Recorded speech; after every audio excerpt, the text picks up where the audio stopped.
Yes, nkwanirizaako nnyo mukwano gwange najjo osinza okuba ng'otuwuliriza kutegeeza nti nno okola kyamaanyi nnyo okwekumira ku mayengo gano aga UG Update TV. Olwaleero nga Uganda ekuza independence,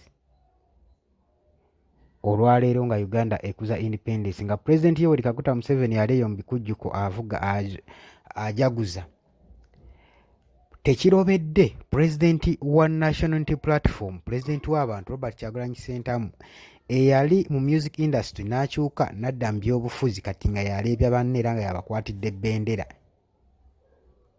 Awaddeyo asindise obubaka eri Pulezidenti Yoweri Kaguta Museveni, asindise obubaka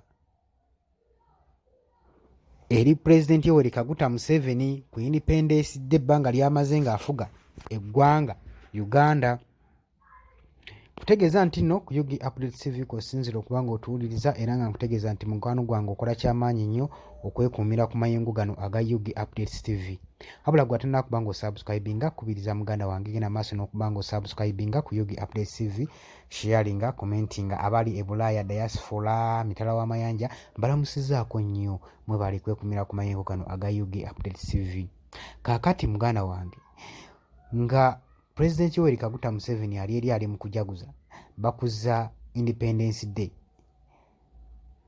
Pulezidenti Robert Kyagulanyi Ssentamu tekimulobedde kusindika bubaka eri munywanyi we mwami Yoweri Kaguta Museveni ng'amuyozaayoza obubaka obw'okumala ebbanga eddene mu ntebe ng'akalakata eggwanga naye nga talina kyaligasizza. Nga we byogeddwa mu comments okusinziira abantu baatwala bannayuganda. Robert Kyagulanyi Ssentamu mu bubaka bwe mu bufunze agambye waati nga tuli mu kuza independence ey'enkaaga-mu-2 bukyanga bufuzi buno butwala obwetwaze. Naye nze nga Robert Kyagulanyi Ssentamu Pulezidenti wa National Unity Platform mmanyi nti luliba olwo luliba lumu Uganda erifuna obwetwaze, ng'alinga kyagamba nti tuli mu kuza Independence Day naye Uganda tebeerangako independence, tebeerangako independent kuba ezze dipendingira ku mikono gy'abalala.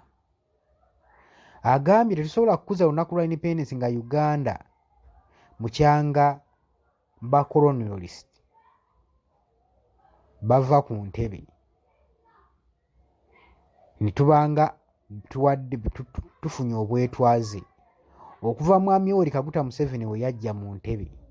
Tetusobola kugamba nti nno tulina obwetwaze nga kukyaliko mu Uganda abafuzi abamalako emyaka n'emyaka nga tebata ntebe.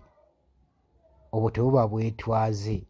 Tetusobola kuba na bwetwaze ng'abaana b'abantu bawambibwa buli nkya na ggulu ne babuzibwawo watali wadde mayitire, abasinga n'emyaka kati gyakawera nga 10 tebalabikanga, tetumanyi mayitire gaabwe olw'okubanga ebyobufuzi n'ogamba nti nno tuli independent.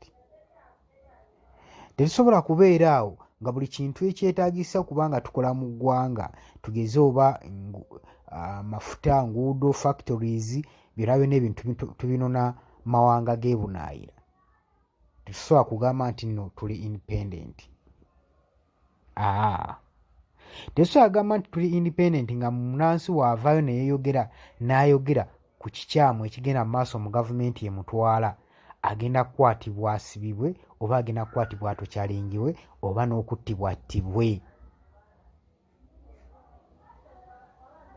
Tetusobola kugamba nti nno tuli independent.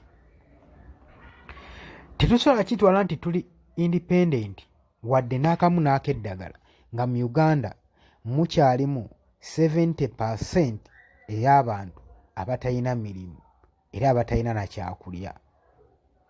Nga mu Uganda, mu gavumenti ya Uganda mulimu 80% abantu abali mu offices nga bali mu myaka 70 and above naye nga baagaana okuta offices. Tetusobola kugamba nti tuli independent nga mu gavumenti ebitundu 80% mwe muli abantu abatasomye ng'ate be bali mu bifo bya woofiisi. Tetusobola kubeera independent ng'eggwanga lyaffe likyalimu obusosoze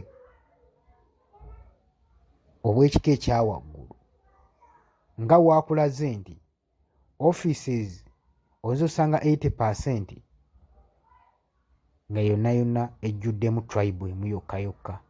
Ne weebuuza bano abalala tebaasoma oba bo bali bye baasoma bano tebaabisoma. Ebifo ebinene eby'amaanyi ebirimu obuyinza byonna obisangamu Kabila emu.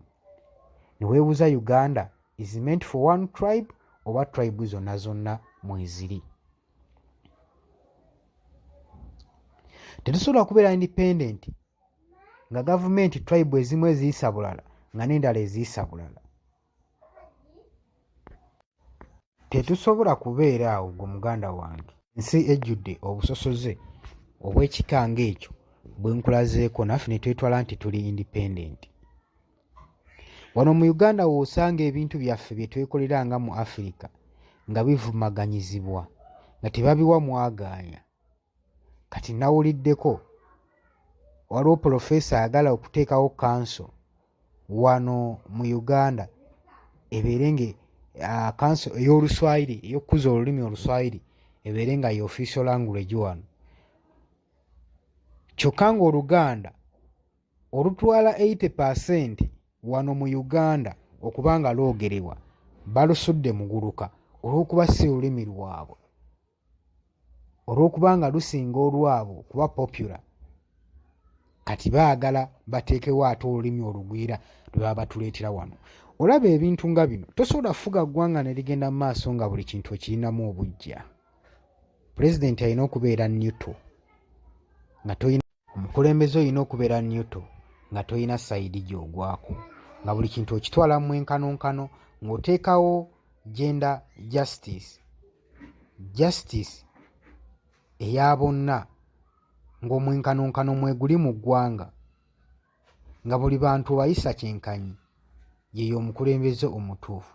Tosobola kubeera ng'olinamu abaana n'ebyana mu baana b'ozaala.